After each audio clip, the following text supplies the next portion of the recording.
They say football's a gentleman's game, but we've got some hotheads, some wife stealers, and even one that spans a generation. Join us as we count down 7 pairs of footballers who hate each other's guts. Starting at number 7, we've got El Hadji Diouf and Jamie Carragher. To be honest, this could have been written as El Hadji Diouf and everybody really, because Diouf wasn't that good, but nothing has been more publicised than the feud between Diouf and Carragher. This is what Jamie had to say in his autobiography about Diouf. The worst has to be El Hadji Diouf. I've never met a player who cared less about winning or losing. I quite enjoyed playing against him, as you get to kick him. You can't kick your players. Quite hilarious actually, with Carragher's scathing remark about Diouf's attitude. Did he respond? You bet. If Liverpool had 10 players like Carragher, then they would never win anything. He was jealous of me. That's why he talked about it. This would never amount to any on-field or off-field antics, aside from Diouf's remarkably bad strike rate. But Diouf would only last 3 seasons at Liverpool before leaving for Bolton in 2005. Jamie Carragher would have the last laugh though, as he would go on to win the Champions League the season after. Following in at number 6 is Manchester United strike duo Andy Cole and Teddy Sheringham.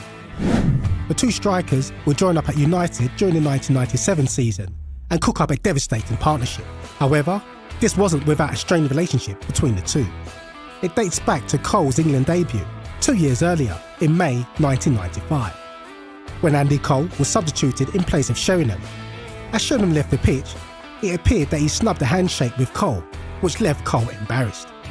From then on, they both refused to speak or even acknowledge each other, even when they both teamed up at United. But I guess it didn't matter, as the duo produced goal after goal during their time.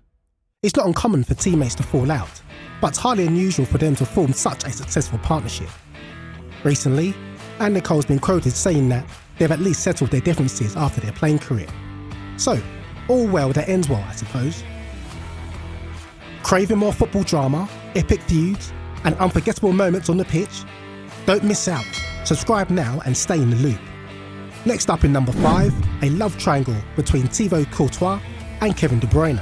In the same vein as Andy Cole and Teddy Sheringham, Courtois and De Bruyne were also teammates at club and national level. However, the blocks between their relationship were a bit more serious than the previous pair. The root of their discord? Courtois' involvement in De Bruyne's ex-girlfriend. We're not going to divulge into gossip, but it occurred after 3 years after De Bruyne's relationship with the girl. The two had managed to keep their relationship professional, but De Bruyne was given the option to kick out Courtois from the team for what he did. De Bruyne, ever the professional, kept the team's priority above his own and recognised Courtois' talents to help the team and allowed him to stay. It's not rare for personal issues to wash over to become a work issue, but this is just one sample of many where on-pitch relationships have broken up just because of one unfaithful significant other. In number 4, Cesc Fabregas and Frank Lampard. Arsenal versus Chelsea. It's a tale as old as time. 2 stories capture the battle like that of Frank Lampard and Cesc Fabregas, pitted against each other as midfield rivals. Lampard, a Chelsea stalwart, and Fabregas, who made his name at Arsenal before a stint at Barcelona, were seen as embodiments of their club's fierce competition. The narrative seemed set. 2 of the league's finest locked in perpetual opposition. Their rivalry even culminated into scuffles and fights between the pair throughout the years, and most notable in the 2007 League Cup final between Chelsea and Arsenal. However, the script flipped when Fabregas joined Chelsea in 2014 for Barcelona. Fans braced for friction, but what unfolded was professionalism and mutual respect.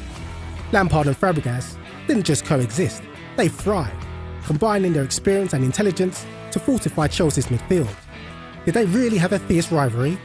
The on-field antics may be told otherwise, but their relationship shows how things can change quickly in football. Guided by a shared goal, football can set aside past rivalries to achieve greatness together. Still watching? We bet you didn't know that the next 3 footballers even hated each other.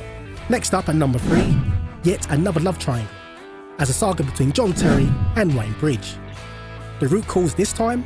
Well, it's the same situation with Courtois and De Bruyne. Wayne Bridge's ex-girlfriend. At some point in the summer of 2009, Terry started visiting Bridge's ex-girlfriend and her 3-year-old son Jaden. But it was nothing more than a friendship. But the press are always hungry as sharks, and it soon became an affair, a betrayal by the England captain to one of his teammates, the tensions would keep rising until a showdown between Bridge's Manchester City and Terry's Chelsea. Bridge ignored the handshake offered by Terry and inspired a vengeful City to win 4-2, their first win at Stamford Bridge in 17 years. Terry will be stripped of his England captaincy, and decades on, the two are still not on speaking terms, while the femme fatale would disappear from the limelight. Up next in the second spot is the famous spat between Mario Icardi and Maxi Lopez.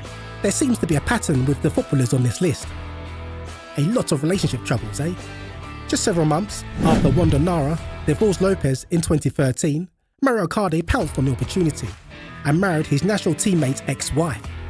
The fallout intensified when Icardi got a tattoo of Lopez's 3 children on his arm, with the latter then refusing to shake the hand of his countrymen in a Serie A fixture in April of 2014.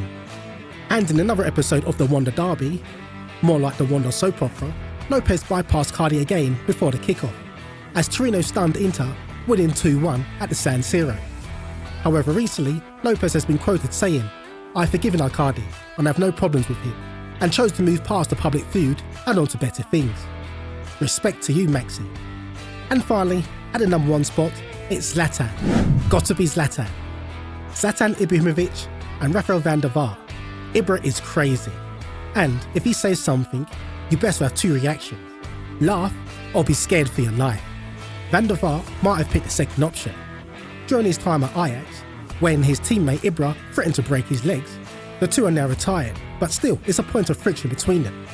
In an interview, quizzed on whether it was true that Zlatan threatened to break his legs, Van der Vaart replied, "Yes, he did say that, but Zlatan said that to everyone. But there wasn't a specific moment we fell out. We generally didn't get along." It appears the pair never saw eye to eye, and it also seems true that Ibra is one crazy dude. Maybe this spat was one-sided, but let it be known that you never cross paths with Ibra. You know, you'd think we'd have more lunatics on the list, like Luis Suarez, Sergio Ramos, or even Pepe. But their antics were left more on the field rather than off it. So, which footballers surprised you the most? Did we leave anyone out? Comment below and let us know.